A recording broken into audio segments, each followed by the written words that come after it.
I think I'm live. Give me a second to just take a look at this because this is the first time trying to stream to PeerTube. Um, and it looks like it's going, but it might not. So let's see here. No, it looks like it's going.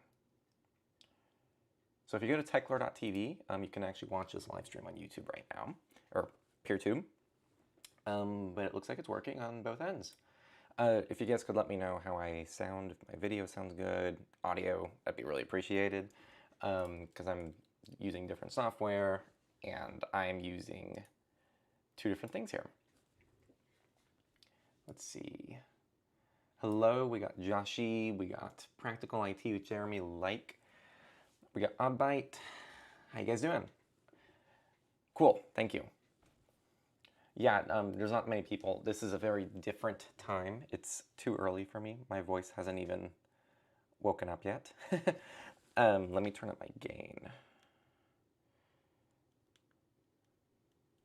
Test. Hopefully it's a little better. Test. Yeah. Cool. So yeah, just to kind of prep everyone for what it's going to look like today, we have the main win that I was really excited about this week, because this is something that I think every 6 months I have a whole spiel about it.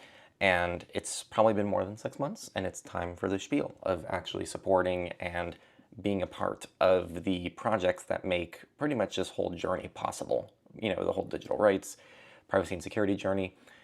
There's some very critical core services that do so much of the work for you and make this so much easier and accessible. And without our support to them, they probably wouldn't exist, or if they do, not to the extent that they do. And I'm going to give a lot more context and really dive into it pretty shortly here. But we have a lot of other fun wins.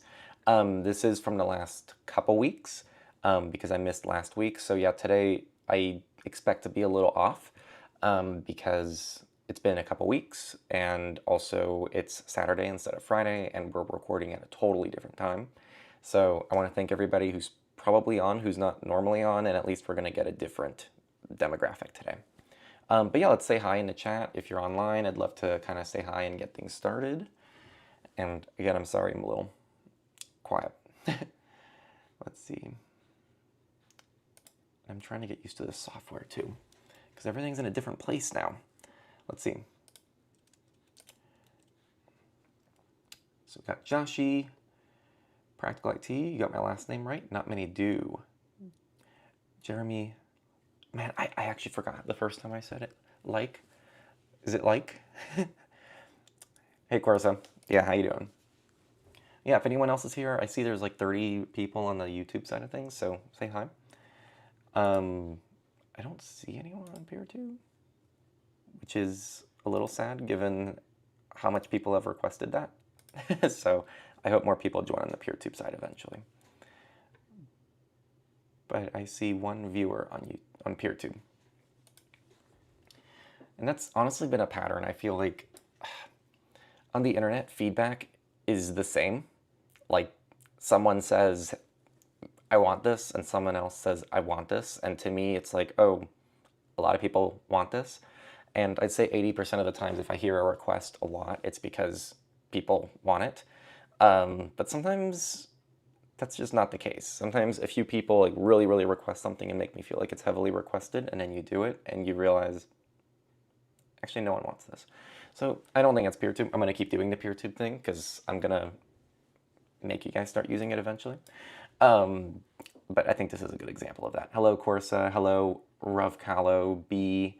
And you've talked with all three of us. Yes.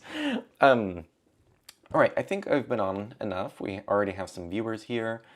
Let's go ahead and dive into the wins. And let's not delay any longer. So this is from Lightning Toaster, who's a regular, and I think they earned that pretty recently, so thanks for being active. A bit of context before I get into this. Less than 1%, this is us internally, right? I don't mind sharing this with you guys. Less than 1% of all the money that we make for Techlore to make this all possible, to spread the resources we do, to be involved, and also give privacy projects a platform and educate regular people about how to do this stuff, less than 1% of people who watch what we do contribute anything. Like, it's that little. So less than 1 in 100 people, and actually it's a lot higher than that, never contribute, which is totally cool, right? Like, that's why there's sponsors, that's why there's ad revenue, that's why there's affiliate links, that's why I try to diversify things as much as possible so that it's not put on one person. Or not one person, but I mean, kind of yes, like it's not put on just one of you out there, but also it's not put on just one revenue model. When we ask, and I say we because I'm talking about other creators, I'm talking about other projects, I'm talking about surveillance support, I'm talking about Signal.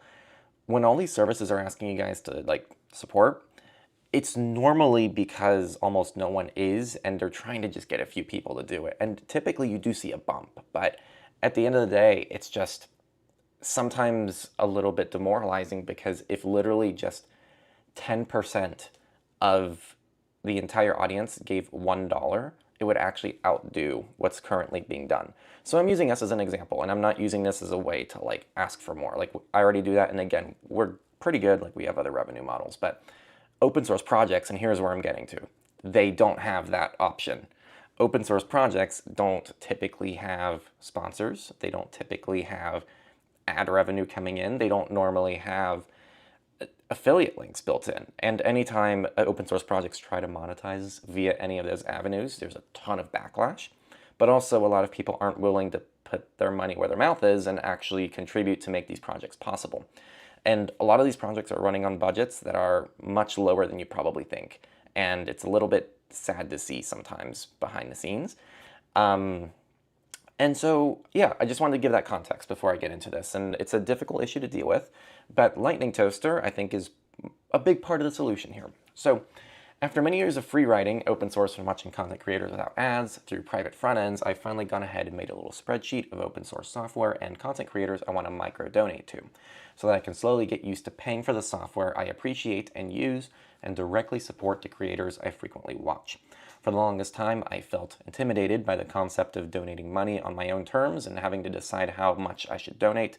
But after a Louis Rossmann video showing me how little ad money the creator actually gets from me, even if I were to watch every single ad, I discovered there's nothing wrong with micro-donating. I was also concerned with handing over sensitive data to PayPal, which is popular for fast donation, but I'm still working on that. I'm going to try alternative non-credit debit methods when possible. EU citizens like me who don't use credit cards at all feel like they're downgrading convenience too. We'll still look into upgrading my skills and using Cake Wallet for donating crypto to privacy content creators and Internet Archive. I'm a total noob, and since making that spreadsheet, I've already micro-donated to Krita, and Framasoft, who creates PeerTube, which I happen to be live streaming to right now, and I'm going to try my hardest to get some more people over there, so I'm going to keep saying that today. But awesome stuff, and I think I am really proud of Lightning Toaster for having this realization, and I'm also hoping that it serves as a message to anyone else. And so if the way I typically paint this is, I try to keep this actionable and like easy to follow. There's a ton of, you guys probably use like at least 10 core services in your life. Like, you have a messenger, you have an email client, you have different browsers, you have different operating systems, and a lot of those might actually be open source, which is super cool. But if you're not contributing to any of them at any point in the year, and again, there's always this like preface of like, if you can't support, if you genuinely can't, that's fine. Like, it doesn't mean you shouldn't use them. But if you have any means of support, pick one of those to support one time every few months. Like, it's not asking much. Like, literally quarterly, pick a service and give them $5. And you will be shocked how much of a difference that makes. So many of these services are running on budgets that are like $10,000 a year, and they have thousands of users. So if just a fraction of those users tip them $5 every few months, that would like make an astronomical difference to these services. So I really want to make it clear like kind of how crappy the situation is right now, and I think Louis Rossmann's video speaks to that, it seems like, and kind of made them realize that, even if it was from an ad revenue perspective. And it just doesn't take much to like significantly raise that bar. So yeah, if you're in a live chat, I'd love to hear any services that you guys are contributing to, and any like methods that you guys have found to kind of keep up with things. Typically the way I do it is I'll do like a monthly subscription to a service for a few months, and then I'll switch over to something else. So I did Signal for a long time. We contributed to the EFF and like Calyx and services through Techler for like 3 or 4 years straight, and paused that temporarily right now. But right now I'm still trying to find the next service. So I'm actually all saying this, and I paused these like a month ago. So I have yet to find like that next service. So, but that doesn't mean I'm not looking for the next one. So it's really just a matter of getting it set up, and it's on my list of Toto, my Toto of list of things to do. But yeah, I'd love to see this. Let's see. Like, I use a graph that says like my video. That's clever. Ravkalo, I used to pay for Mint until I stopped using it. Yeah, and I mean, so here's the other thing too. I heard this from someone, who was it?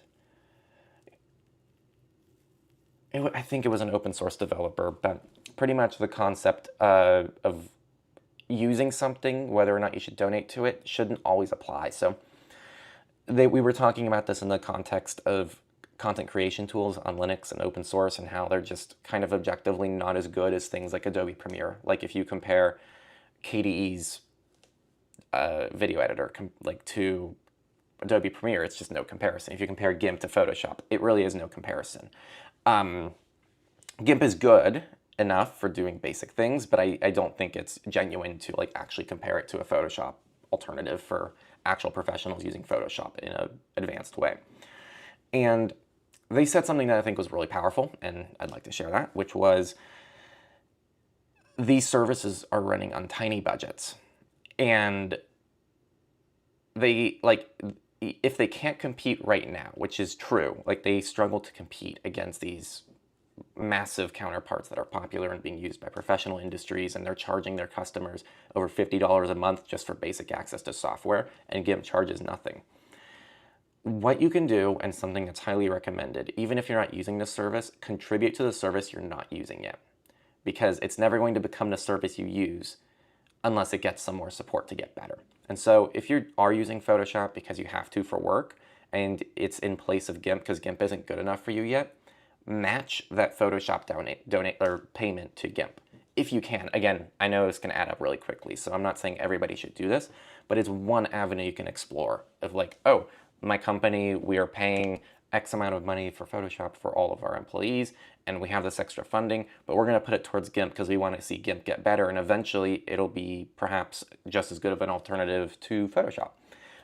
You can do whatever you want. Come up with a system. Maybe it's 10%. Like 10% of what you put into your regular proprietary mainstream solution goes towards the open source alternative, even if you don't use it. So that's one other way of kind of looking at this, and that you don't need to use the services. It could be the service you want it to become, and you're kind of supporting the future of that happening, which it's pretty cool. Like, I think it's a pretty cool way of looking at it. Jeremy says, I support a few projects, small donations, but I'm doing something. RescueZilla and Wikipedia get monthly contributions. Pretty cool stuff. Let's see. Yeah, Wikipedia is a good one. I really like them. And I haven't really heard of RescueZilla before, so that's a new one I should look into. How would someone get Bitcoin Monero without an ID in the US? I'm a minor and I would like to get my hands on crypto. Even if I was 18, I'd prefer not to share my ID. Yeah, that's a tough one. So kind of the main ways that come to mind, you're going to have, obviously, like mining. You can mine something and then convert it to Monero or something. That's probably like one of the easiest, but it might take a long time. If you have a craft or something that you can do, like there's like XMR Bazaar right now, you might be able to post some work. Or if you can sell something, like you can sell tech to other people and get Monero back. You can probably ask your parents if they want to buy something like Bitcoin for you, and you can swap that into Monero. So those are kind of the main options if you're under 18 and you're trying to get your hands on Monero. Also go to Monero meetups if you can, assuming you have the means of doing that. But when you go to Monero meetups, you can typically find other people with Monero and give them cash for it. So person-to-person swap is always a pretty effective way. So those are the main methods I've seen, at least. So I hope one of those helps, but it is just a challenge, and you could just be patient and wait till you're 18 and then do it yourself. And I know it's a bit of a wait, but it's not too far off. Let's see. Back in 2006, I pioneered the conversion of many friends, businesses from Internet Explorer to Firefox and got them to donate to keep the project alive. That's pretty cool. That's OG right there.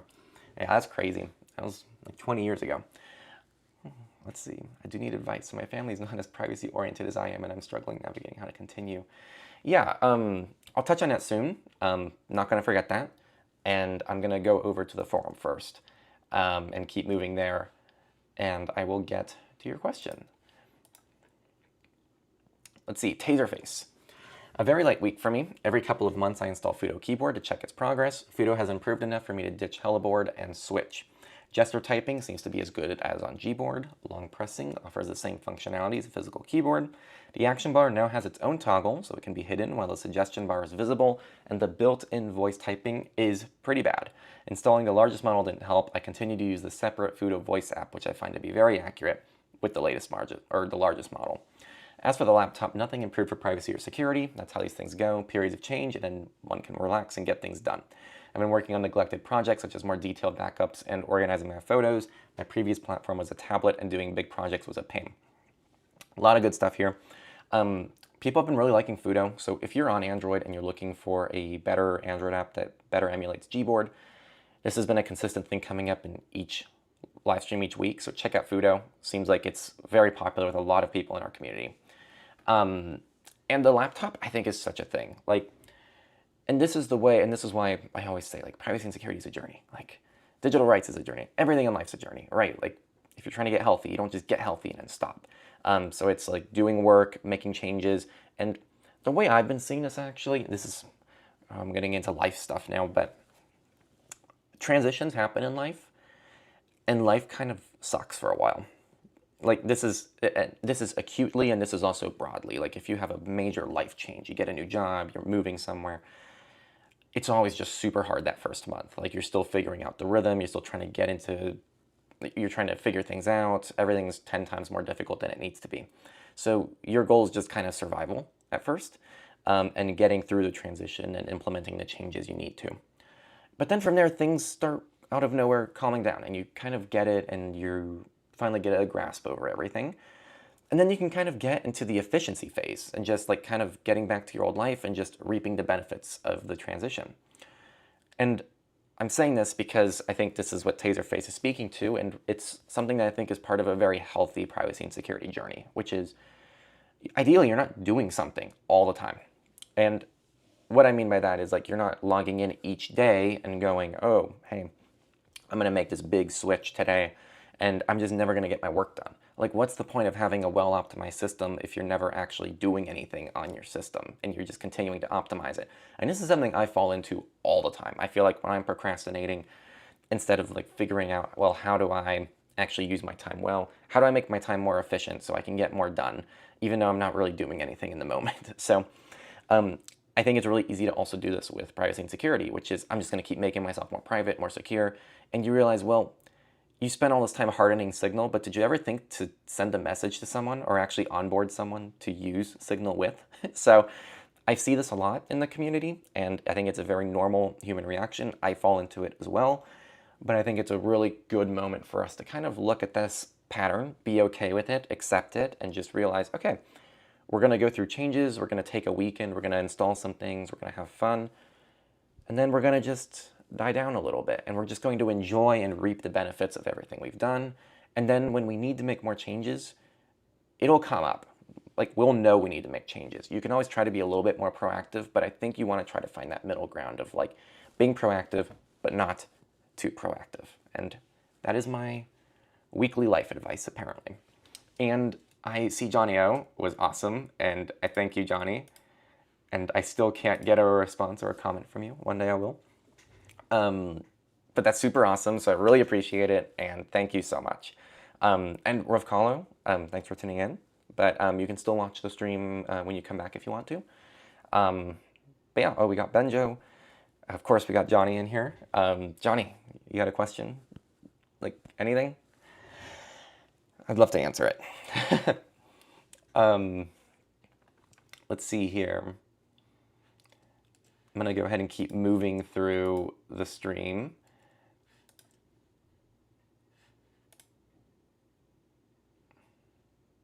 Let's see. making sure, where is it, meld? Okay. Frickin' Johnny's gonna come in each week and do this to me. I never know what to say.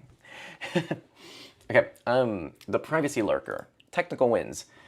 They decided to start from scratch and factory reset their devices and have now adjusted their setups according to the advantages of each OS instead of trying to replicate the same setup throughout different operating systems. Fedora and Android is for personal use with FOSS as a priority, and they treat their Linux as a retro gaming console that just happens to use Ephemeral Brave and Mullvad Browser for background content consumption. On Android, it's mainly for lazy content consumption, and they've decided to not log in unless it's a FOSS app they trust. And if they need a proprietary app, I'm not logging into. Aurora Store within a private space does a good job. Sometime they might look into Graphene OS. macOS and iOS, FOSS is less of a priority and security is the main goal, and they consider macOS the communication and productivity hub. iOS is sort of an extension of their macOS setup for proprietary services, and they also have been helpful. This has all been helpful for digital minimalism because when I see a certain environment, I know what I'm supposed to be doing rather than getting distracted of the imperfections of each OS for the perfect privacy setup. So I want to pause right there. Really good things here so far. Every OS has benefits and cons.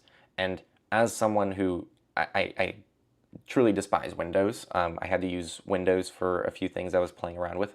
Funny enough, with the PeerTube server this week. I literally was just like, I was fuming. It was so obnoxious. Doing just basic commands in PowerShell was like ridiculous. It's just such an infuriating platform to me. And yet it's still the only platform that you can like do really solid gaming on. And you just can't deny that. That's a benefit to the platform. macOS has benefits. Linux has a lot of benefits, as I don't need to convince many of you here. But leaning into those benefits, into your workflow, and actually maximizing can sometimes really help you out and really make your privacy and security journey a lot more accessible and just enjoyable. And it doesn't normally sacrifice and sometimes can improve your privacy and security. Now, I interviewed Jose Briones recently, and I actually asked him this question, and it speaks exactly to what you're saying here on the bottom. I asked him, it seems like there's two camps of people in the digital minimalism crowd. The first one is people who say, well, digital minimalism means as little as possible. So I'm going to get an iPad and do everything on my iPad, or I'm just going to have a laptop and a phone, and that's it. The second bucket of people are actually kind of the opposite. They want a dedicated device for a ton of different use cases. And you think, how is that digital minimalism? Well, the concept of digital minimalism is about focus, and it's about dedication to a specific thing and reclaiming like your attention and being a lot more intentional with what you're doing. And it's a lot easier to do that if you have like an editing device or a gaming device or a communication device. And when you have those isolated things, you actually are implementing digital minimalism in a slightly different way. I think both camps are extremely valid. I happen to fall a little bit more in the first one, but I think I want to start leaning a little bit more into the second one, specifically for video editing. I've been noticing that it's been hard to edit videos and stay focused because, man, when you get into that flow of editing a video, you just become immersed in it, right? Like that's kind of a flow state. And then sometimes you get a notification that goes through your filter and then boom, like that just kind of throws off your flow. And so I think having a dedicated editing machine is one specific area where I could also have more of this like dedicated environment. So just something to think about. I think everybody has a different way of doing this, one of the two. So play around with it, and it seems like Taserface is definitely in that second camp. Now they have some social wins here. They used to take the controversial hot takes we see in deeper parts of the community as, yeah, that's a good way to put it. They take more a holistic approach now. You're valid if you want uBlock Origin with Firefox on your phone. The tracker blocking is unmatched. Even when these are technically correct, we need to keep in mind that even the researchers are still debating these amongst themselves. Privacy is situational and contextual, so I'll always ask, is this relevant to me instead of buying into sensationalism, which is very mature of you. There's a lot of sensationalist takes out there that say things like, just as statements. They just say statements like Firefox is insecure or this is bad, don't do this. And there's very, very, very, very, very few absolutes in the community. So when you see things presented as absolutes and as broad avoids, it's a pretty big red flag that it doesn't mean any of the points are wrong. I would just analyze the points and try to see how those points apply to you, which is exactly what they're doing here. They don't know how they missed this when it was released, but they highly recommend checking out the Techlore threat modeling video. Thank you. Yes, I'm very proud of that one. And I feel like it's just a very different framework of looking at privacy. So if you haven't seen it, I definitely recommend it. It provides a good baseline for following along with a table chart. I'm not sure how this needs to be done, but this conversation about threat modeling has to improve. But because it's so unique and hyper-specific, it's really difficult to make it cookie cutter. Even two people within the same threat model could have vastly different approaches. So another huge thing here, and really big lessons today, I think. It's really easy to see a take for anything online. In fact, I could probably go right now and find you a take for why you should absolutely use Chrome for everything and why you should absolutely use Firefox for everything, Brave, Mullvad, Tor. I can do it. And when you realize the strategies that people kind of implement to make their point, it's almost manipulation in a way. When I'm making content, for example, behind the scenes, I'm always asking, what's the point of making this content? And a lot of times it's, well, to educate the person watching it and to help them find what works best for them. And so you'll rarely hear me say, this is why you need to use this all the time. Doesn't matter who you are, just get it, use it. I mean, I don't even do that with like sponsors. With sponsors, it's like, this could be a really good fit for you if you are this person. So I can't even imagine doing that in a sponsorship context, let alone in like an organic coverage context. But you actually see it a lot on the internet. You're going to see a lot of like, this is why you should never use this because I have this issue with it, even though that issue doesn't apply to like a majority of people who would use this service. And so try to just remember that. I don't think people have bad intentions. I just think people see their own experiences as what everybody else's experience is going to be like. And that's just not reality. So I trust all of you to be better about that, but just a good reminder. And now they're beginning to normalize privacy. My best friend and I have an inside joke about password managers because I keep begging her to use one. I've got her onto the Proton Suite, but she is using more so as a fallback in case Google and Apple no longer suit her needs. But the crazy part is she won't even use their password manager solutions either, so it drives me nuts. I was using Bitwarden extension creating an account, and it used an autofill to make a new password, and I took it as a moment to flex on her because she had to continually reset passwords every once in a while. She sent me a picture of a password management notebook she saw at a bookstore and said she'd consider getting it, which is based, not going to lie, and is better than nothing, but my concern there is her losing that thing. I think if you add riz or humor around your privacy journey, people will be more inclined to pay attention, even if they don't take those steps themselves. Yeah, I think you said it well. I'm gonna leave it there. It's a good story and a good message. All right, I'm gonna break here and go ahead and check in on the comments here. See what you guys are up to. Again, Johnny O being wild. Okay, so Paisan said, oh wait, there was a question asked earlier. I didn't forget you, Joshi. I do need some advice so my family is not as privacy oriented as I am. Oh, is it? Okay, it's back. All right. My family's not as privacy oriented as I am, and I'm struggling to navigate how to continue in my privacy journey if my family is against it. Yeah, so it's hard to know exactly what issue you're dealing with here and what against it means. If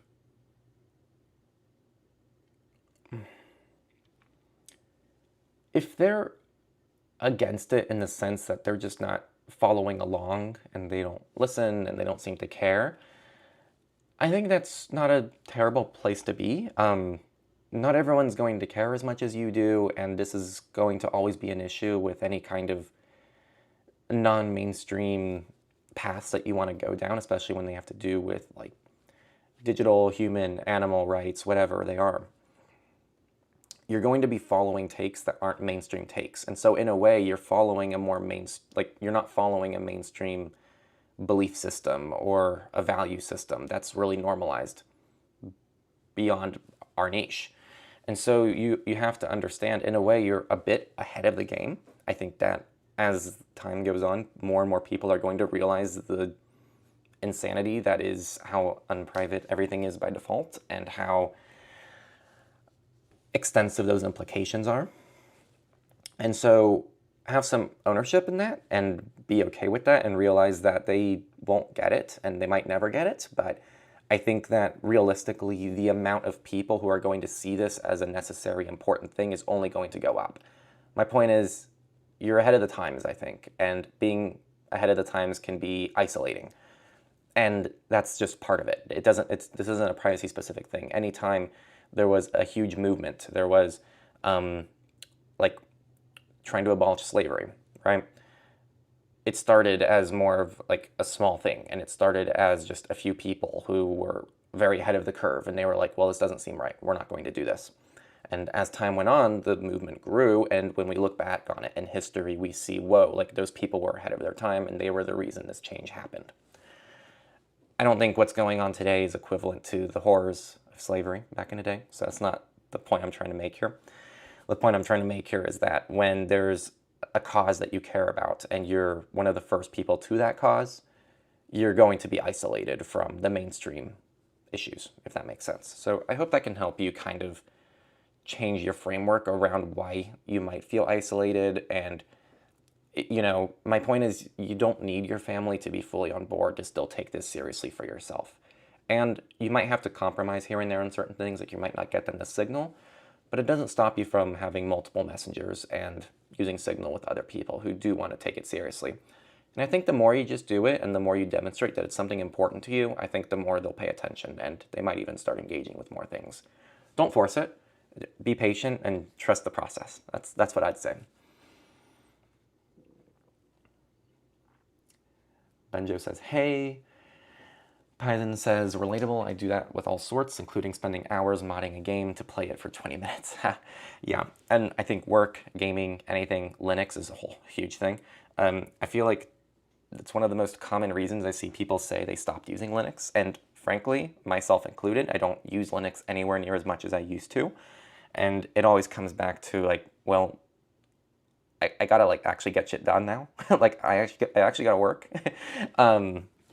And it's not to say you can't get awesome work done on Linux, if not better. Like I actually prefer Linux for certain work, but the tinkering, the constant like breakage, depending on your workflow and stuff like that is just, it can really distract you. And so going back to the whole digital minimalism concept of like using dedicated focused environments, if Linux being super flexible and customizable and like a tinkering device prevents you from actually doing what you want to get done on the operating system, then maybe it's just not the best operating system for that use case. Like, it could be, right? But it might not be. And maybe Linux is like your personal tinkering device, and maybe you have to use a different work machine so you can actually be focused and get shit done. That's not everybody. I know some people are much better about it, and they can just use Linux for everything, but it's not everybody. Yeah, oh my gosh, of course I just said it right after. I should have just gone to the next comment. Eventually I realized I just want a working system. Yeah. I want to use a custom ROM, but I'm concerned with banking apps. Do you recommend custom ROMs? Yeah, I mean, custom ROMs are great. Just be aware of the limitations, which it sounds like you are, which is some apps won't work. We run a project called Plexus, plexus.techlore.tech, which will tell you like what banking apps work on completely de-Googled ROMs as well as micro-G. And then for sandboxed ROMs with stuff like Graphene, I think they have their own compatibility chart. So that's maintained on their end. Otherwise, yeah, you got to ask around and see if it works. And that's part of the cool thing about having a forum. So I would highly recommend the forum for that too, if you ever have a specific app that you want to get more details on. No VPN questions for me today. What happened, man? What's going on? Are you good? Like, should I be checking in on you? F Windows. I don't understand why some coders use Windows. Yeah, really? I mean, I honestly think it's easier to do programming and coding in like WSL on Windows, like the Windows subsystem Linux, I think is what it stands for. Like, yeah, you're better off just using that than actual Windows. You should make a video on if you should move to countries based in EU due to privacy laws. Yeah, I don't think I could, in good faith, just make a video saying this is why you should move to these countries. I think if I was to do a video like that, it would be like, oh, I'm a little low. Here we go. I think if I were to make a video like that, it would come from a place of like, what are the top privacy respecting countries in the world? And that's actually a pretty interesting video. Like I might actually make that video. It's a good video idea.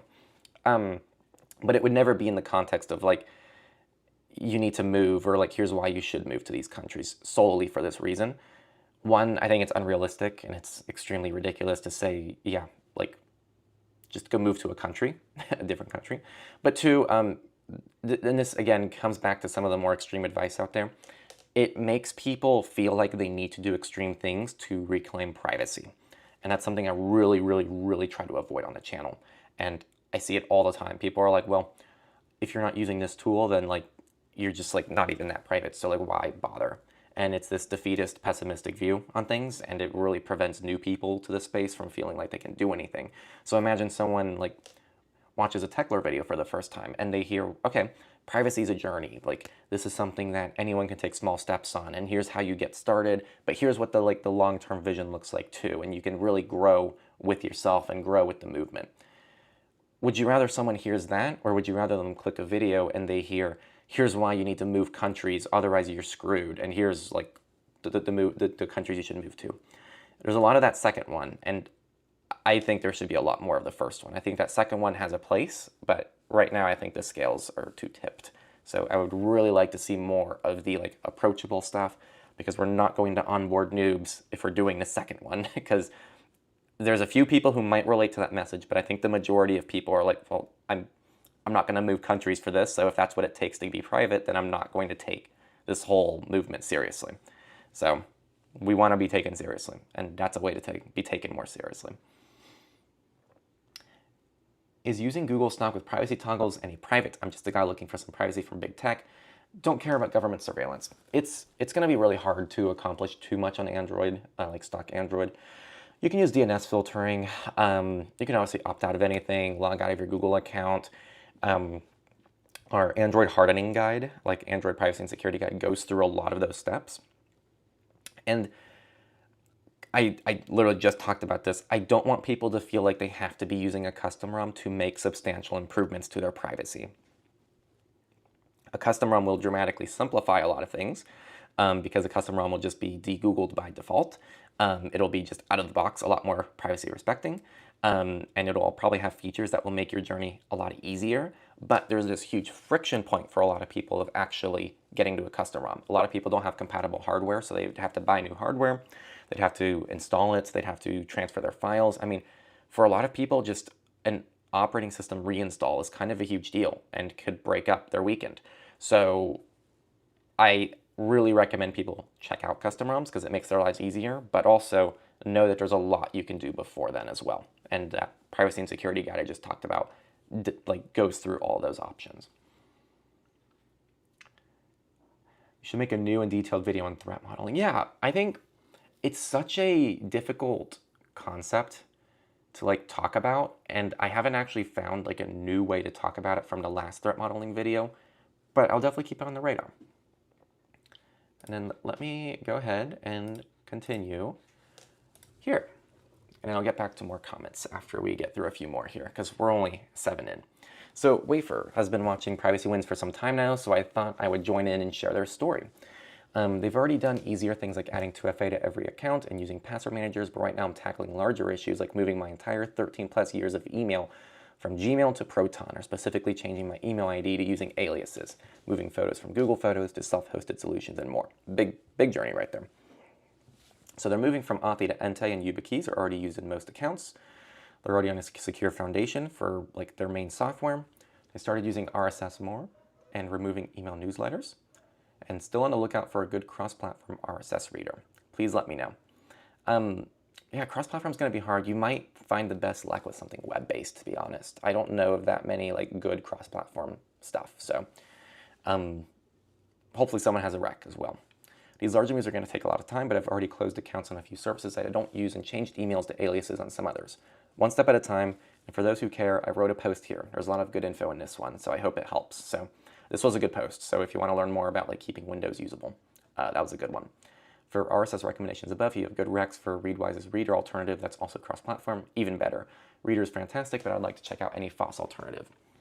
So yeah, it sounds like you're like earlier, I kind of talked about how you're gonna have like these big transition moments and then you can kind of peace out for a while, then maybe small transitions and then boom, you have another big transition. Sounds like you're going through a big transition right now, and that's awesome. Enjoy your like time doing it. You don't do it often, like maybe 1 or 2 times a year. So enjoy the experience, and by the time you're done with it, you'll probably not want to do any more of that. Um, but yeah, just keep it up. I'm cheering you on. And just hang in there because it really does. It can take a toll. Like a lot of these things can take a long time, like moving your photos and all this stuff. So I think you're doing a great job. Let's see here. Rithwick, they installed Fedora on their MacBook Pro and the experience has been smooth. They started using Rethink DNS, but they ran into an issue with KDE Connect.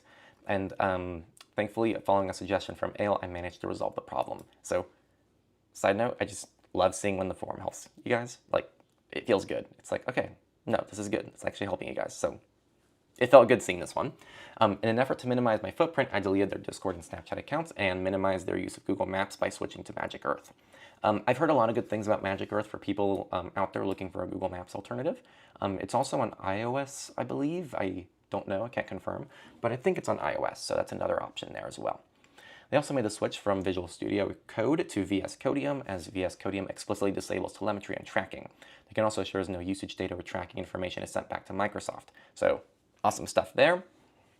In follow-up, edited 3 days later, most of them in my contacts use Google Maps, and I had to frequently open Google Maps to share.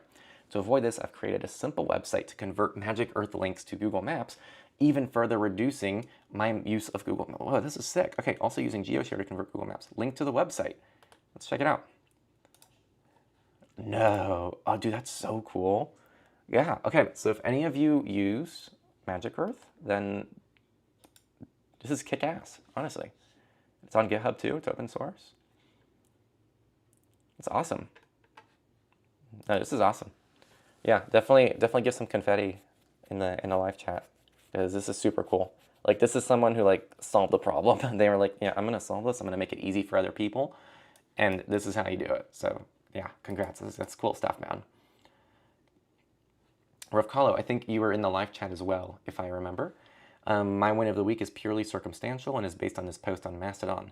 I followed the instructions and received this. It sounds like it's an opt-out for Meta to opt out of Meta's AI. So congrats. It's awesome.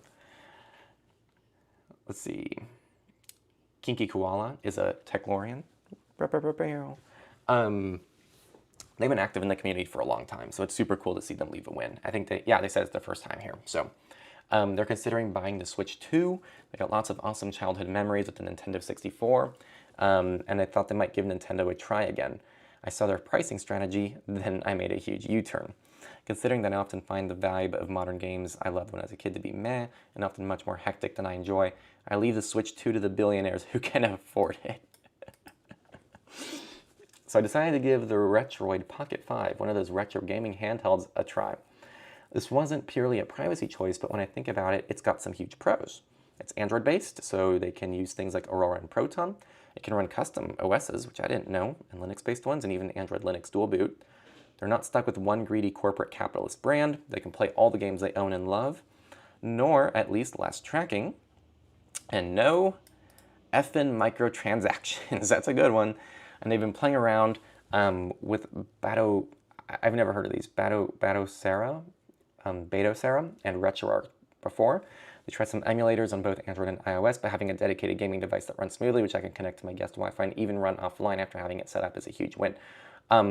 Super cool, and I think I've seen some of these devices. They look really cool and they look really retro, and I love the design of them. So definitely a fun like side quest privacy win. Not traditional, but cool nonetheless, and definitely a first. So thanks for leaving it here. I joined a Canadian server on Lemmy yesterday. Cool. Reasons for the change: Reddit's an American company. Who knows how laws will change in that country? Too many people in the subreddits I follow posting questions that have been asked a dozen times. No ads, ability to hide bots. Also, I might add Lemmy is federated, so you can engage with it from Mastodon, and it's open source. So those are some other reasons to use Lemmy as someone who doesn't use Lemmy. I also don't use Reddit, so it's not like I use Reddit instead. don't really use many of those platforms, and I have been using mostly forums at this point, like actual forums, which I don't know, Reddit doesn't feel like forum software to me. A small nugget I found today that many of you might already know on Android: in location settings, you could and should disable the Wi-Fi search. Yes, and there is a somewhat similar thing on iOS as well. Even if you disable the main Wi-Fi on your phone, the location sub-function will allow apps to search for Wi-Fi to get a more accurate position of your device. So definitely a good tip. If you haven't already disabled this, make sure to do that. Okay, we're going to continue with Go Better, but I'm going to check in on the comments real quick. See what you guys are up to. The people are waking up. Let's see. Pretty sure 50, 60 years ago, we can make software like Matrix, Linux, popular as WhatsApp, and another popular software. Yeah, interesting. Any thoughts on T-Mobile's T-Life app and its screen record they're doing? I don't know about this app. Generally speaking, I'm just not a fan of these cell companies because what they tend to do is they install just really invasive software on things like Android operating systems. So like Verizon, I know, installs their own messenger. They install like a calling app. They install all this other crap on it. And all of it collects telemetry. None of it's normally implemented with like top tier privacy and security standards. And you're almost always better off using like dedicated solutions that we know are more private and secure. So I would just be very cautious with anything that comes from a cell company, to be honest, including T-Mobile. YouTube also sent me a warning that it's not receiving enough video. So if you guys are seeing an issue, let me know. But it looks fine on my end, so I don't know why it's giving the error. Walter, welcome in. What do you think about the new QR sign-in feature with Proton Pass? I'm not a fan of it personally, but wanted to hear your thoughts. I don't see what the issue is. It should be like technically pretty much just as secure as using a password. And it's using the trust system of like, well, if you're logged in on one device, then it's a trusted device. And I'm guessing you don't have to use the QR code sign-in, if I'm not mistaken. And I also haven't used it, so I don't know what you're not a fan of. But if you're not a fan of it from a like security perspective, I would like to know what your concern is. I don't tinker as much as I used to after 25 years of Linux. I mainly want the stability. So fair. Thanks for the advice, Henry, of course, yes. And thanks for mentioning website for research on custom ROM limitations. Yes. And products like best countries with privacy laws. Oh, I see. That's a good video as well. Those are both good videos, like what countries have the best privacy laws to live in and what countries have the best privacy laws for services. So, good question. Can I ask you 2 questions? No. No, I'm kidding. Should I tape over my webcam? And what should I do with pre-installed Google apps I can't uninstall? Yeah, so tape over the webcam. It's not the first thing I would recommend people do. There is zero harm in doing it. Literally, I can't give you a single reason why you shouldn't do it outside of maybe inconvenience. Like if you actually use your webcam, if you have to take it on and off, I could see how that could be frustrating. But it's very low on the list of things that I would be concerned about, because a hacked webcam is implying a pretty serious issue, which is like your entire system has been taken over. And yes, like someone spying on your camera is probably like one of the big concerns if that happens, but you're probably not going to have that happen to you.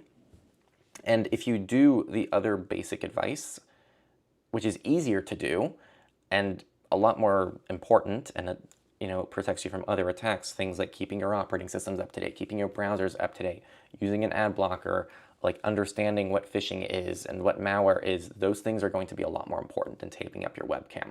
So there's nothing wrong with doing the webcam thing. I just really don't like when I see people who have they're not doing anything right, but they just do the webcam. So they skip all the important steps, do the webcam. But like, if you're, like, think about this. A lot of those people, keep all their information in their browser and they stay logged in permanently. So if someone took over their entire operating system, they're probably going to steal their credentials from their browser before they're spying on them through their webcam, because they can just get their bank account information, right? Like, so think about priorities, think about the things people are going to go after, and think about the assumptions. Like, what is the assumption if this attack were to happen? It's like, wait, no, that requires a full operating system takeover for the most part.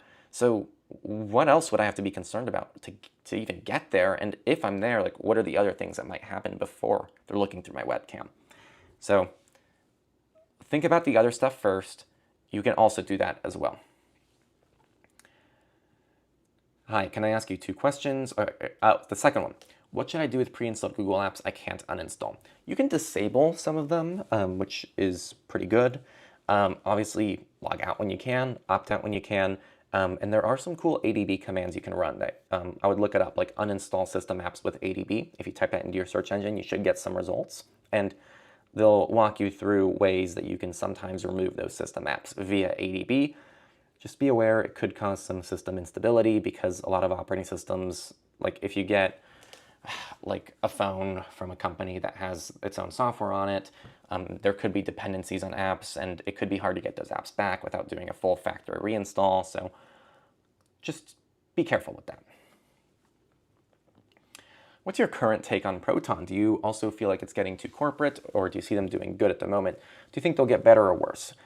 Yeah, I mean, I feel like my views on companies is always evolving. They always have that corporate feel, which I'm never the biggest fan of. But it's also just a good service, right? Like overall, it's like there's not a better place to recommend. There is no like, hey, you're all in on the Google suite. Here's an alternative. That's not Proton. Like, I just don't know what that option is right now. And I actually started like experimenting with third-party email clients like Thunderbird. Even because we had to do a migration recently for another project I'm working on, and that migration just happened to be to a workspace migration, which is, I have thoughts on that. But I started using Gmail, and I realized, holy crap, like I remember Gmail being I haven't used Gmail in the web in like probably like 10 years. Like literally, I just haven't used it in so long, because even with this channel, I use a custom domain on this channel. I don't actually have Gmail for this channel. So I used it and I'm like, this kind of sucks. Like the settings, have you guys used the Gmail settings? Like it's awful. It's outdated. None of it is intuitive. Everything's scattered. The actual interface is okay, but it's actually a somewhat dated interface, and it hasn't really changed much at all in the last 10 years. And it actually made me appreciate Proton's interface quite a bit more, because I'm like, wow, I didn't actually realize that Proton in some ways feels more modern than Gmail. So my point is, I guess I gained a little bit of appreciation for Proton in the last few weeks because of that. But, you know, all of that aside, I'm always conflicted. I am conflicted on most services and companies, especially when they get large and they have to prioritize things that don't always benefit the like smaller community directly. But yeah, I don't know if they're going to get better or worse. I think they go through phases, just like every company does. Like Apple, I feel is a great example of this. They'll go 3 years with nothing but issues and mistakes, and then they go through 3 years of just like awesome stuff. And then they release lockdown mode, they release advanced data protection, they start releasing all these alerts when people's phones get hacked. So they start, releasing all these cool features. So, but then they go through another period of just suckiness. So my point is, I think companies go through phases of good and bad stuff, and I think right now Proton's in like a decent state. Like they're not good or bad right now relative to themselves, if that makes sense.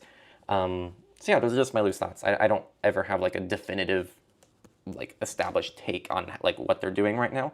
Sometimes they do things that make me mad though, and I can like talk about those things that make me mad, but not in like the broad context. I don't just have that ready to go. Fresh RSS. I've heard good things about Fresh RSS, so that is one recommendation to the person earlier who asked about RSS. Magic Earth is great. Magic Earth is on iOS as well. Thanks for confirming. Let's see. Thanks, Henry. Made me realize that privacy is a journey. Yes. If one person gets it, then great. Give a like, guys. Yes. Thank you. Give a like. Do what Dang Loot has said. Have you tried Proton Drive's new albums feature? No, because I have exactly 0 photos in Proton Drive, because it's pretty bad for photo storage. So, I mean, I think it's crazy they launched it without albums, to be honest. But it's good they finally got it. And yeah, so my short answer is no, I haven't tried it. India's privacy policies aren't great. India's been doing a lot of really sketchy stuff recently, and I would just be following. If you're using any services that are based out of India, I would, especially encrypted ones, I'd have backups ready, because that could get ugly fast, I think. How can I use a different VPN and DNS at the same time on Android? So Android has a custom DNS feature just built in that should work independently of your VPN. So you could use like Mullvad with the custom DNS option. And I believe it uses, man, I'm blanking, DNS over TLS, if you want like the protocol that it uses. But if you use something like Rethink DNS, actually that'll probably do a better job, and it's more feature rich than even that. So check out Rethink. I think it's probably what you're looking for. I'd prefer Google Maps because 100% Google in this era is a very huge disadvantage. Yeah, I mean, I don't blame you. I think Google Maps is a really hard one to replace. Do you use Tor browser to order Pringle chips? No, I have never ordered Pringle chips online. That is only something I've ever bought in a store. And I think that's probably most people listening to this podcast right now. Stream. Thoughts on Zen. Okay. I have more updated thoughts on Zen, actually. Oh, before I do that, there's a comment here from Alex, a Techlorian Signal group. One of the problems of such QR code logins is that it is pretty easy to push not so advanced people. Fish. This is done a lot on Discord, and as far as I remember, this is also a problem on Signal, since the Russian military, yes, hijacked the QR code login. Yeah, definitely a good point. Phishing is definitely always going to be a concern. So yeah, I guess if you are more concerned about phishing and you don't have the assurance that it is a trustworthy login, then feel free to just do the manual login, because QR codes do pose some interesting challenges. So that is a very good point, and it's something I definitely missed earlier, and I think it's a good thing to think about. So thanks for bringing that up. What are your thoughts on Zen? So I recently talked about how I've been starting to use Zen, and the use case that I found for Zen is I have like a bajillion things to check every day, for Techlore, for Cake Wallet, for my personal life, and it's like, you got to check 3 of the same account. And if you fall behind on one of those in a day, then you have to put in twice the amount of work the next day. So the amount of communication I have to keep up with is too much. And I was using Brave profiles for this, so I had like a Techlore Brave profile, I had a Cake Wallet Brave profile, etc.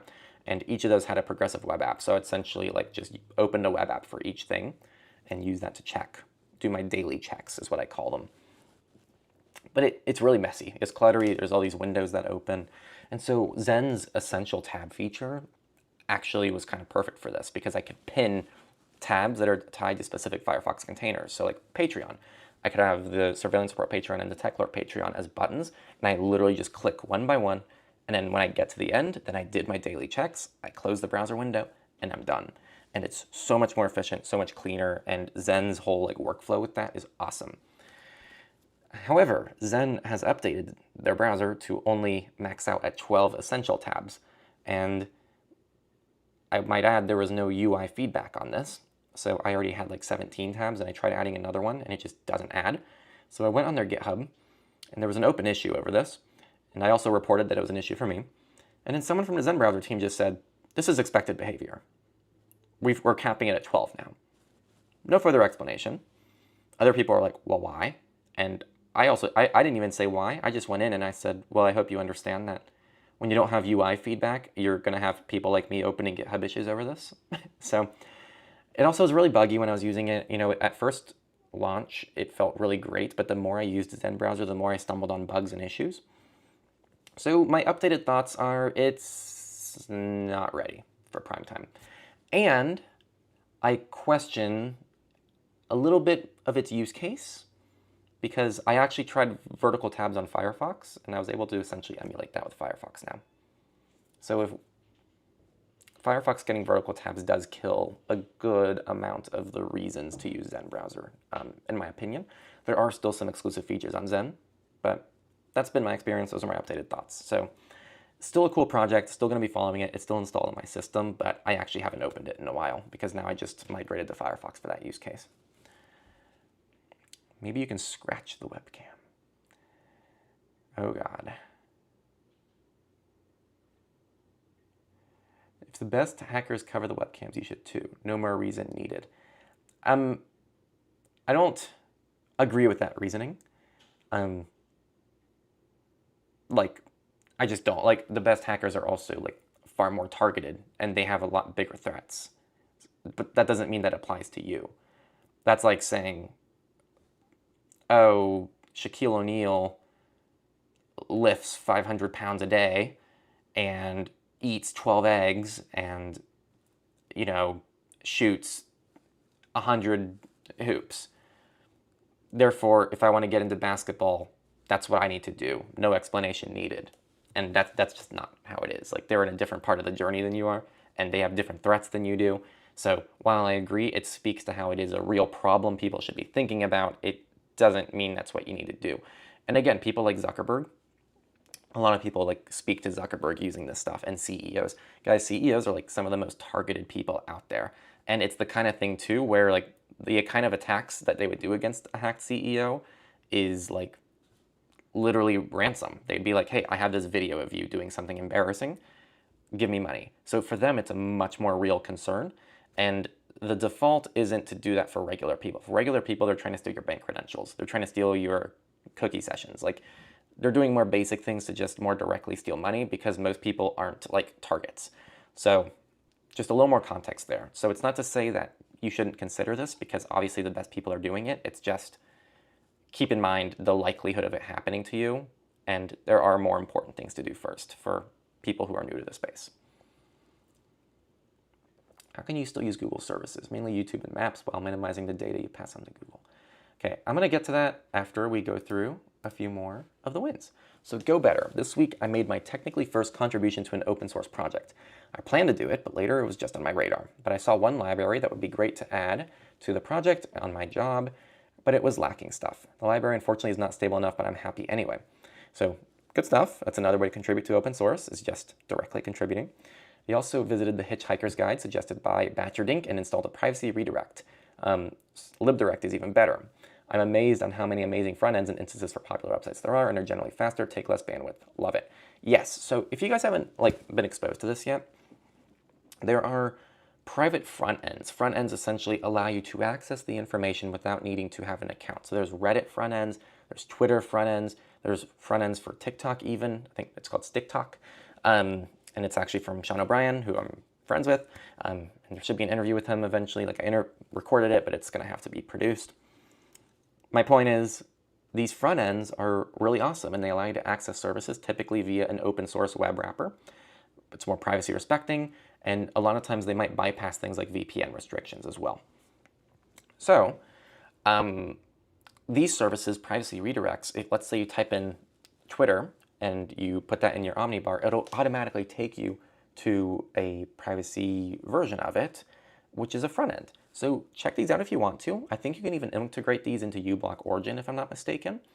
And so it's a cool little way to actually engage with things a little more privately. And it's especially useful if you're someone who uses Tor or a VPN that gets blocked on these platforms like Reddit, because then when someone sends you a link, it'll automatically open the link in an area that you can actually view the content people are sending you. So, pro tip. This person switched to Lineage. The build is unofficial and fairly recent, but it works. I don't use any Google services and switched to false alternatives. I've been using Linux on my laptop for a while, and I like it much more than Windows. Anyway, I pretty much de-Googled, so congrats. That's a big deal. So I hope that that phone continues to work well for you. I'm gonna go through my wins now, because I have wins. I am a human as well. So first, this is a win. I am streaming as I speak to PeerTube, and it looks like it's still going. And it's showing 11 views, which is pretty awesome. So I don't know if those are live or not. I don't know the I've never seen it before, but this whole live stream has been going to PeerTube. So check it out on techler.tv. The solution I was looking for was actually embarrassingly simple to get it to work while still being behind Cloudflare. So yeah, very, very easy solution. I also got Techler Clips on techler.tv, so check that out. And Surveillance Report Clips is there as well, but the thumbnails haven't been updated. So check that all out, because I'm pretty happy about it. Now, I didn't put this in here yet, but I have another win. So I have a very interesting win here. It might not be a win, but it's a change in my workflow.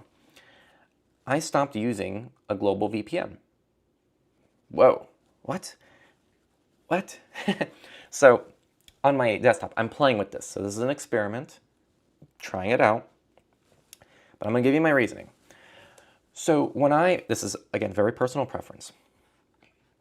When I reflect on I was reflecting on why I use a VPN, and actually, full disclosure, I was having issues with like certain programs that I couldn't do split tunneling for, and when I did split tunneling, other issues would come up, and essentially, like, there's just certain programs that just don't do well with a VPN, and I'm sure all of you experience this. There's probably one system program you run that like doesn't let you log in when you use a VPN, or it's just noticeably slower. Insert your reason, but I know not all of you have a perfect VPN experience where everything is fine. Maybe you are and you're a unicorn, but that's just not what I see. And same thing on mobile. On mobile, banking apps, for example, like they might not let you log in at all, or maybe they ask for additional verification each time you want to log in if you have a VPN on. So anyway, where I'm going with this is I reflected on why I use a VPN and in what situations I want the protection, because it's not in every situation. And it really comes down to just generic web browsing for me. It's like when I'm just accessing websites, I don't want my IP address to be an easy way to link my web activity to different websites. And I also appreciate being able to quickly change locations and be able to essentially be in another country when I access a website. Both of those things I never need done for local apps and programs for the most part. For the most part, those local apps and programs, either are trusted solutions that are open source and I have full faith in, and the VPN doesn't add or reduce any of the protection, or B, it's a service that doesn't let me log in with a VPN anyway, like a banking app, or C, it's a banking app and it's directly tied to me, and there is no pseudo anonymity or anonymity you're gaining by using a VPN anyway, so it's kind of just wasted effort. So that was kind of the reasoning I went through, and I kind of processed it, and I go, okay, well, what's going to give me the protection I want in a web browser without as many drawbacks? So I actually am just testing out using the Proton VPN proxy extension in my browsers with no system-wide VPN. And I'm not going to lie, it's been really nice. Like, my upload speeds are twice as good. It's far more efficient to navigate. Like, I never have like my VPN just randomly disconnecting when I'm doing something and then all the internet cuts out on my machine and I have to troubleshoot that and it takes me away from my work. Like, all of my local programs just work super well. Things are just, they feel more responsive too. Like when I send a message on Signal for desktop, beforehand there would be like you send and then boom, it sends, but now it's just boom, send. Like, it's instant. It's like an instant send. So things feel snappier, things are snappier, upload speeds are better, and then when I reflect on the protection I'm getting, it's actually fundamentally the same on web browsers. Like, when you're actually accessing these websites, it's almost exactly the same as the VPN with like slightly less fingerprinting resistance, like slightly less, and that's why I still have Tor browser on my system anyway. So that's been kind of a small journey update. I don't know if it's a win yet, but I wanted to share this along. And maybe that workflow will resonate with some of you out there, because I realized that most likely for a lot of people out there, the web browser is 90%, if not more, of where you're going to get a benefit from a VPN. And most of the issues you're going to get with your VPN are actually going to be with local programs. And this is the last thing, adding site exclusions. Not many VPNs have site exclusions, right? Like, you can say, oh, Reddit always blocks my VPN, so I'm going to add Reddit as like something that's never going to go through a VPN tunnel. That's really hard to do system-wide, but with Proton VPN's proxy extension, you can literally go into the settings and just like, let's say you access reddit.com and it's like your IP address is blocked. You can literally just add it as a site exclusion and then you're done. You just refresh the page and you're still connected on every other site to the proxy/VPN connection. And the proxy has SSL, so it's still encrypted. Your ISP still can't see stuff that you're doing with that connected. So it's literally giving you almost all the benefits of a VPN with far fewer drawbacks even. So that's my journey. If you guys have questions about it, I'd love to answer and expand on more reasoning if you are curious. And it might not stick. So that's always kind of what I say. Like, I'm always experimenting back here and trying different things and re-reflecting on my workflow and seeing how I can make things better. And that is my win. And then let me go back to the comments. And then I think we're going to do one more bout of comments, and then I'm going to just finish out the wins all in one go. And then I'll do one more comment. So that's the that's the workflow for the rest. So comments, we're going to go through the rest of these wins, and then one final bout of comments. So if you want to go ahead and start leaving kind of your questions so we can kind of start prepping for the final phase out, I would definitely do that. Let's see.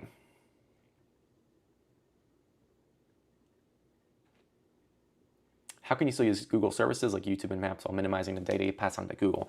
I'd say it's all about compartmentalization, right? Like it's a YouTube account that you use for just public facing things. It's a Google Maps account. Like disable obviously everything you can within the Google suite. Like they have a ton of privacy settings you can turn on/off that can help you out, but also compartmentalize. Like Google Maps, like keep it on a different Google account if you can. Maybe it's the same one as your YouTube account.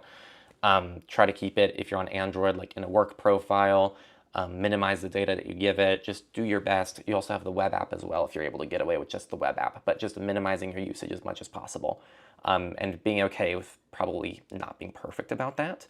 And then continually trying alternatives. And you can also use Magic Earth. Like maybe it's like try at Magic Earth first, see if it works for you, and if it doesn't, then try Google Maps as a backup alternative.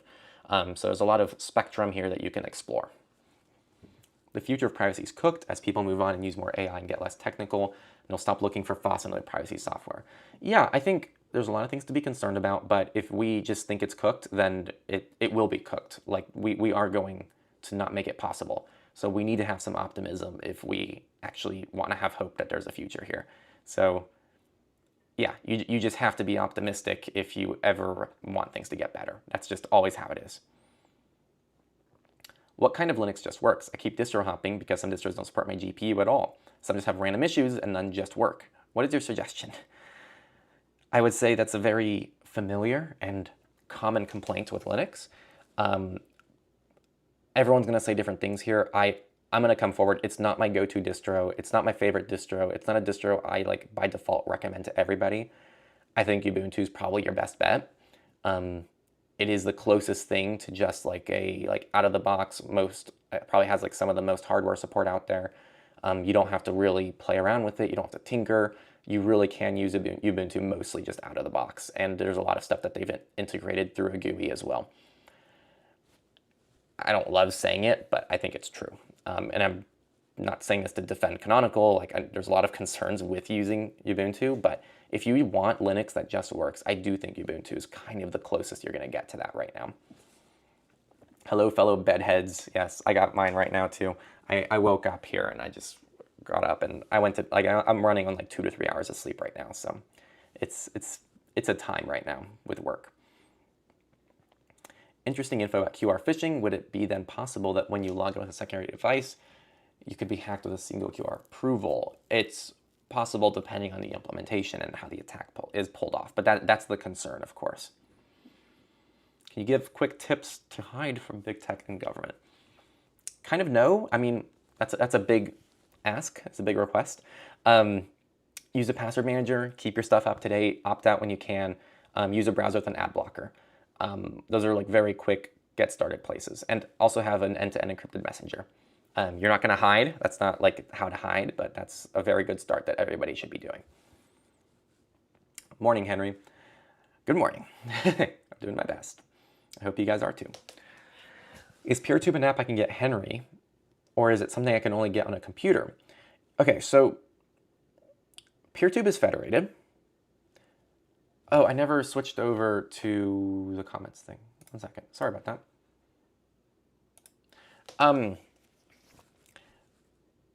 PeerTube is federated. This is like asking about email. This is actually a really good analogy, I think. Is email an app I can get, or is it something I can only get on a computer? So when you think of Gmail, you can just log into Gmail and use Gmail in your web browser, and that's the web app. That's the official web app. You can also log into your Google account on like your iOS device or your macOS device or your Android device, and it'll sync with your local mail client, so Apple Mail, iOS Mail, whatever the hell they call it. You can also use a third-party client like Thunderbird and log in via that. PeerTube is exactly the same way. They're both federated technologies. So with PeerTube, you can just go to our PeerTube instance, techlore.tv. It's in the web. You can access it there. There's other PeerTube instances, though. So like TIL vids, Aperta Tube. Like you can go to these other PeerTube instances and still watch our videos from those instances because they're federated and they speak to each other. So that's number two. But there's a lot of, I'm not too familiar with them. I know there's NewPipe on Android, and NewPipe allows you to use PeerTube. But there's probably desktop clients as well that use PeerTube. I haven't used them, but I know they exist. So my point is, you have tons of options. So there isn't just one way to do it. Phone inspection at entry of countries. Yeah, that's a bigger concern now. If you hand over physical access to your device, I don't want to doom and just say you're done, but I think if you're truly concerned about this, you're going to have to do backups, like cloud backups, and just factory reset your device, and then like restore them when you're in and out of wherever you're trying to go. I think that's kind of the only way to do it right now that I can think of, because they can force you to just unlock the phone, unless you want a lot of problems. How should I open potentially unsafe links? Should I use a website screenshotting service and/or disabling JavaScript, or should I make virtual machines? There's no correct solution, and I think you're getting at the main options, right? Like you can have different tool sets, and you can pick the one that's your favorite. You can have a browser that you just know has better security and has better site isolation, and so that's your browser you use to open concerning links. You can have a virtual machine that is probably the safest way to go. And those are the two main options. You can also have dedicated devices if you're like really strict about this stuff, which I know some people behind the scenes who are that strict about it. Like if they get links, they'll manually type out the link on a dedicated device that they know really can't be hacked, like something like a Chromebook or an iPad or something like that. So that's kind of the general advice I have. There's no like one solution, but you've kind of touched on the multiple options. So find the one that works best for you, and I'd say you can't go wrong with it. And then Northern Chimp said PeerTube on Linux pipeline, for example. Cool. So there's one client for you to check out. Okay, I'm going to go ahead and keep moving through the wins. We're going to finish out the wins, and I am on a time crunch, so I'm going to do my best to get through these, but still give them proper attention, I hope. Let's see here. Kit set up Tailscale to use services hosted on their desktop on their other devices. Also a Tailscale user. It's phenomenal. They set up OpenWeb UI. They switched from Manjaro to Fedora. They started convincing more people to use Signal. They started contributing to an open source project, and they're starting to discuss privacy and moral concerns, and they're using Metrolist, and they set up Cake Wallet. Awesome. Love all of those. Those are all huge wins. Losses. SpotTube, they got a cease and desist. Their music player. Fedora has an issue with pointer lock that they weren't able to fix.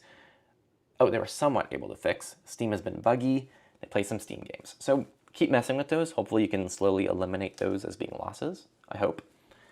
And then they're asking a question here. Is there a particularly good local DNS service to replace an IP localhost with a port with a custom URL? When I go to local AI, it loads imaginary IP, which I'm still loading to your computer. That's a more technical one. I'd have to think over that more. So I don't know, but hopefully someone in the forum knows. And if they didn't answer it, I'd suggest opening a dedicated forum post, because that way people can more appropriately help you. Is there Techler merch? There used to be, and this is one of those things. I said at the very beginning of this live stream, I get requests for a lot of things, and it makes me feel like they're popular and that people will actually use them. And merch is one of those things. Like the amount of times I was asked for merch way back in the day, I was like, okay, yeah, seems like no brainer. I'll set up merch.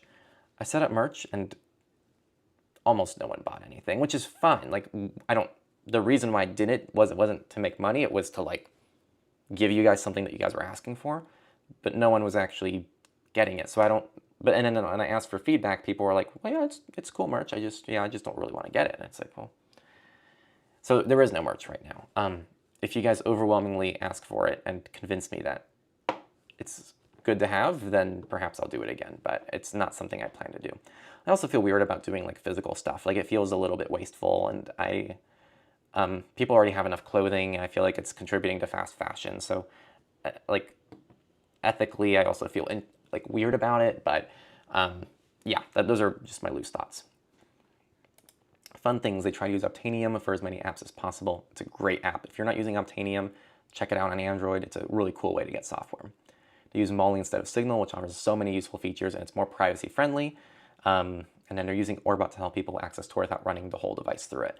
Super cool stuff. I mean, honestly, this is a really good comment. So good job, Kit. And those are all really good wins.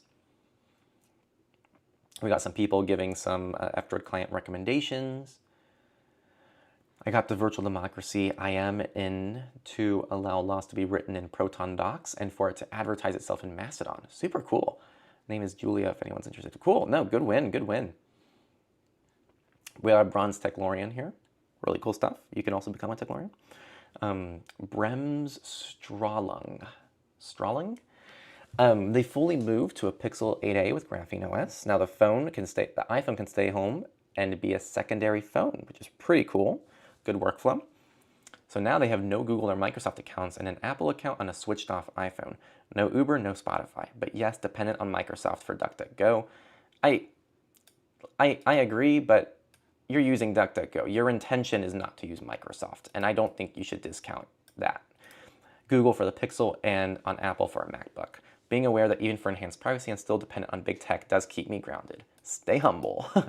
Compartmentalization. 2 work SIMs, both in the iPhone turned off. 1 secret SIM just for banking used on the Pixel, and a work WhatsApp account on the Pixel isolated and turned off after work hours. Pretty cool stuff, so good job. The trial and error with the Pixel took some effort. Being able to buy phones just for privacy compartmentalization is quite a privilege, really. And it is, and I wish that was talked about more. Graphene specifically, like, you know, if you use it, great. But I think the hardware requirements, like a thing that like not everyone can do. And I think that's why it's so cool that we have different ROM options as well. Calyx has a lot more device options than Graphene. So if you can't, and you're in a country even that doesn't ship Pixels, which is most countries around the world, you still have some other device options. And if Calyx doesn't do it, there's still Lineage. So all these ROMs have different options. And that's actually the way I've structured it in our resources on our website. In our resources, you'll see there's a tag for like limited device compatibility, moderate, and extensive. And that's kind of a way to hopefully cater to like multiple people and devices they may or may not have. Let's see, Garujo bought a flash drive and installed Ventoy with multiple distros, which is probably a cool way to play with things.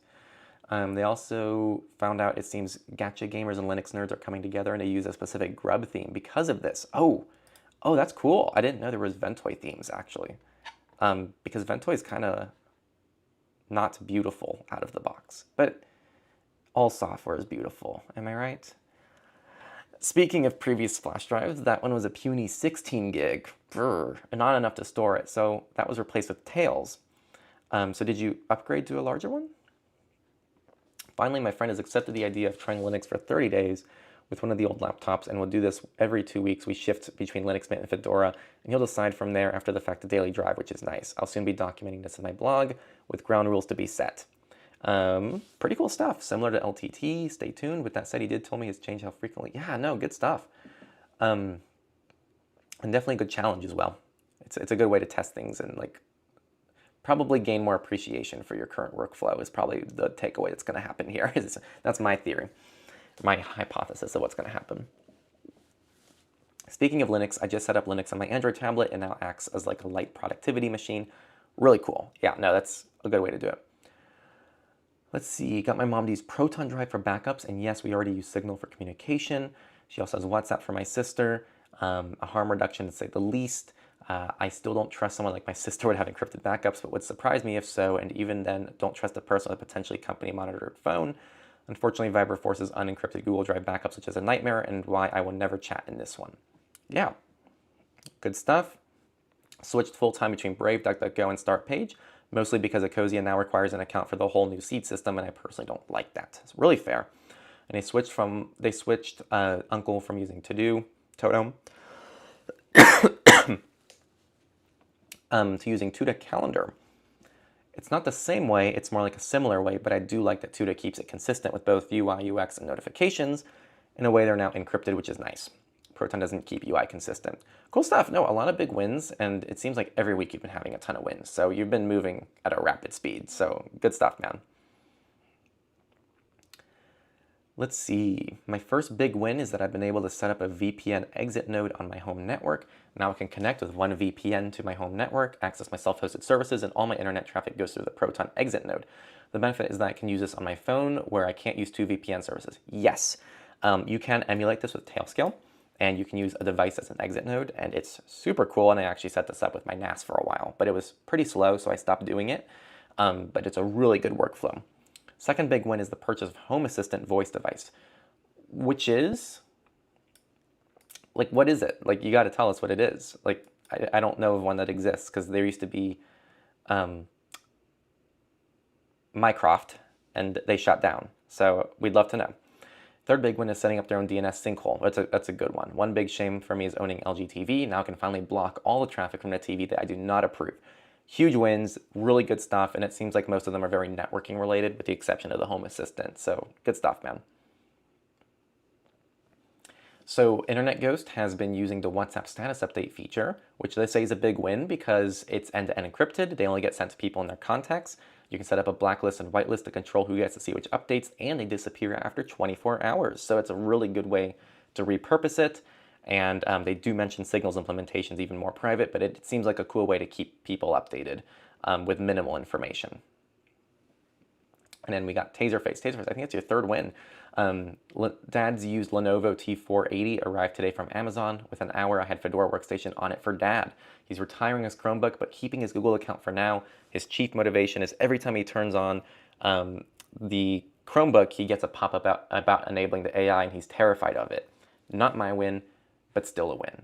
Also, oh my God, it's not showing all the confetti. I'm going to move this over, and I'm going to drive everyone crazy. There's so much confetti going on. But great job, Taserface. You had a really good week. I mean, I think you left 3 different wins. So that is it for the week. I would highly recommend joining next week's. It's already live, and someone's already been posting to it 4 minutes ago. And go ahead and join it. And also, as you can see, we're on PeerTube. So I hope you guys are tuning into the PeerTube live stream as well. And now, let's finish out. Let's see what we're up to. Start leaving your final things. I'm probably going to try to log off here in the next like 5 to 10 minutes. So start leaving any of your final wins, questions, comments, personal questions if you want. Let's see here. Is this skipping around? No. Wow. Okay. I haven't heard of Port app. Port is a messaging application with a strong emphasis on privacy. Limits the use of phone numbers. Yeah, I've never heard of it, so I can look into it, but I don't know about anything right now. Where can I find Signal communities? Yeah, so I don't know if you're asking generally or ours. Ours is like private only, so you have to join, you have to become a Techlorian. It's either through Patreon or our forum. The reason is like it's a perk, so like we can actually incentivize people, and I want to have perks ready for people, and it's accessible on even the lowest tier. So it's kind of a way to say like thank you for contributing to the podcast, and Techlore and all our video content and the forum, etc. But also there's no moderation really on Signal. So if you have a public Signal group, it's probably going to have a lot of spam issues, and it's going to be really hard to moderate unless it's not very popular. But with the popularity that we have, if I had a public Signal group, it would be impossible to moderate. So yes, that is just generally a Signal issue in general, is that you're probably going to only find smaller communities public. Like I know Naomi Brockwell, I think, also has a private Signal group, but she does the same model that we do, which is I think it's only for her patrons or whatever her like membership program is. And that's probably the main way to do it. Otherwise, there is no like discovery feature, so you kind of just have to see the communities you're a part of and see if they have a Signal group. That's kind of it. It'd be cool if Signal had a discovery feature though, but I think it'd be really hard to do that privately, and that's probably why they don't do it. Does the CGNet system ISPs use to deal with the lack of IP addresses help with anonymity, as lots of their customers will be sharing an IP address? I'm not super familiar with this. It's a great question, but I'm not familiar enough with it to be able to really comment if it would weaken the use case. I'm just basing it off the assumptions you're making, which I can't confirm, right? But like, let's say you're more likely to share an IP address with other people. The questions I'd be asking is how many people? VPNs, you might be sharing an IP address with thousands of people who are all coming from different locations. Whereas with this, it's all using the same residential ISP perhaps, all from the same area. So you might still be targeted for a general location. It might be with a lot less users, so you might be sharing an IP with 50 people instead of 1,000. I just don't know. These are the questions I'd be asking and digging into more, just to kind of get a better idea of what's going on there. How do I make a Signal account without a phone number tied to it? I don't want all my contacts to be notified that I joined Signal. Yeah, so first off, Signal is not picky with phone numbers. So if you use a MySudo number, it'll take it. If you use a Google Voice number, it'll take it. So you can use any secondary number. But I do believe now, and I could be wrong, so don't quote me on this, I think because they released usernames, when you set up Signal for the first time, I think they allow you to customize whether or not you use phone number and or username for discovery. And if you use username for discovery, I don't think your contacts will get notified. But these are a ton of assumptions I'm making right now live in real time. And so I would not just trust my word on this, and I would investigate and research after the fact before you actually set it up, if this is a valid concern for you. So just something I'll leave you with. But I'm pretty sure there is a way to now bypass this. I finally bought the Proton Suite. I also set up searching locally. Good job. Yeah, searching is honestly a pretty fun one, I think, to self-host. So that's good. And it's, yeah, so congrats. Any other YouTube channel recommendations? Yeah, I mean, actually, if you go to techlore.tv, here, I'll show you this. I try to showcase them.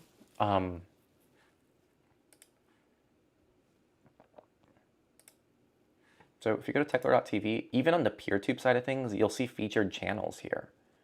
Like I really do try to, oh my God, that made my screen capture tool freak out. I try to recommend things when I can. On YouTube, you'll see that the official channel is subscribed to other channels. And it's a lot of these channels, and it's channels that I just enjoy, and I think they're doing good stuff. You can also go to techlore.tech/resources, and on the bottom, there's external resources that also include a lot of cool people. So yeah, that's my best recommendation. Let's see what we got. Home Assistant Voice is an open source. Got it. So that is the name of it. Thank you. I haven't heard of them before. Let me see. Home Assistant Voice. Let's check it out.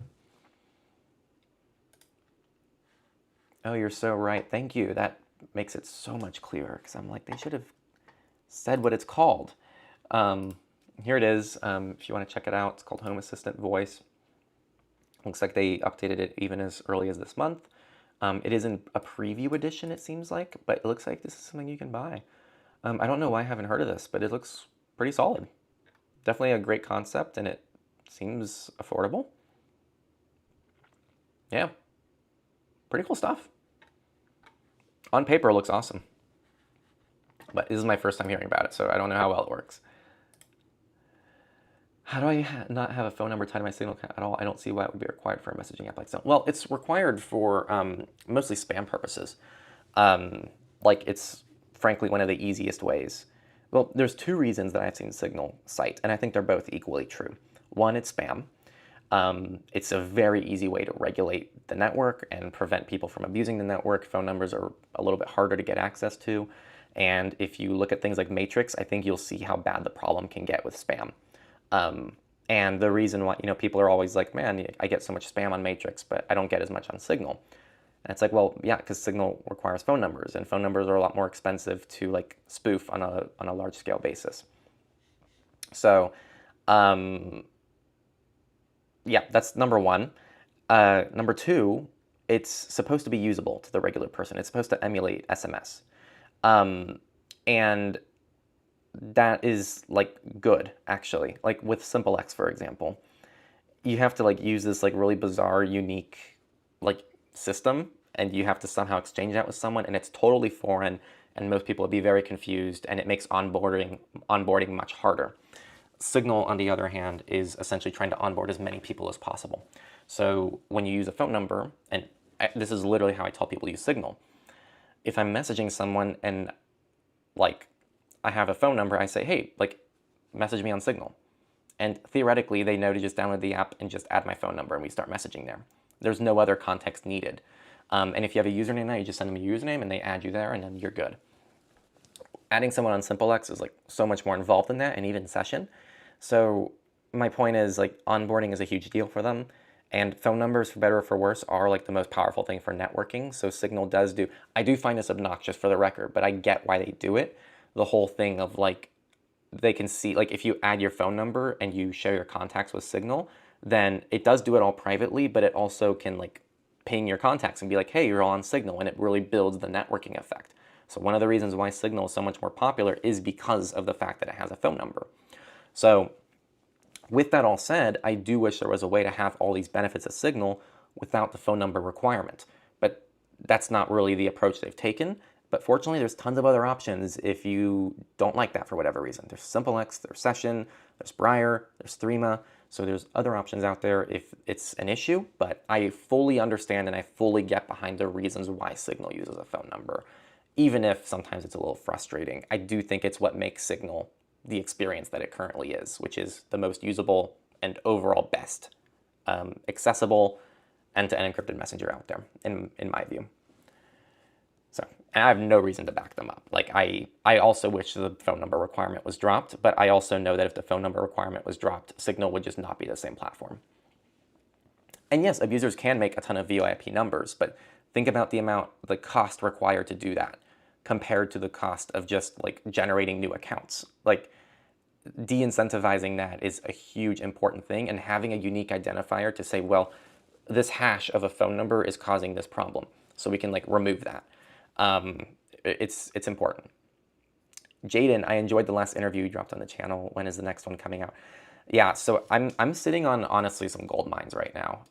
Sadly, I don't have timelines because I am in the middle of a lot of projects at the moment. And there's just so much to edit, but let me list out some of the cool ones. I want to build the hype still. I would hope to have one out in the next couple weeks, the next one. But we have Buskill. It's the Deadman Switch. I interviewed the guy who's behind it. I interviewed Jose Briones. Nextcloud CEO, Frank. Nova Custom. Redact, their CEO. Sean O'Brien. Session, Key Jeffries. And the first ever VPN interview with iVPN. So they're all really good, I'm not going to lie. And I want to see them live as much as you do, because they're good, and I think people are going to really enjoy them. But they're coming soon, so yeah. Really busy back here doing my best. But that's it, so I'm going to start phasing this out. I want to thank everyone, as always, for making this possible. The people that make this possible are Techlorians. You guys are contributing to this. You guys make this possible. You guys make it happen. You allow me to be able to consistently rely on this for, like, just so much, and it brings me a lot of value. And you also allow me to be independent, which is just something I'm always grateful for. I want to thank all of you.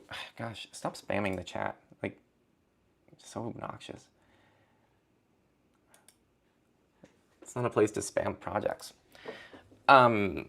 So I also want to thank viewers, all of you here who engaged and left your questions, left your wins, and continue to spread the positivity, which I think is very much needed in the space and allows all of you to, like, actually share your journeys and realize how much of a journey it is.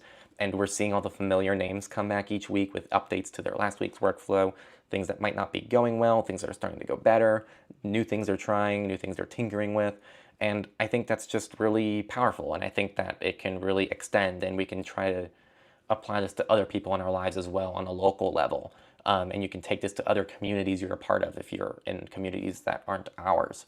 So just want to give a major thank you for even being here. I want to give a major thank you for everyone who actually left their wins on the forum. That can be you. So if you're listening, it's open source, and you can be a part of that as well. So check it out, all in the description. Thank you all again for tuning in,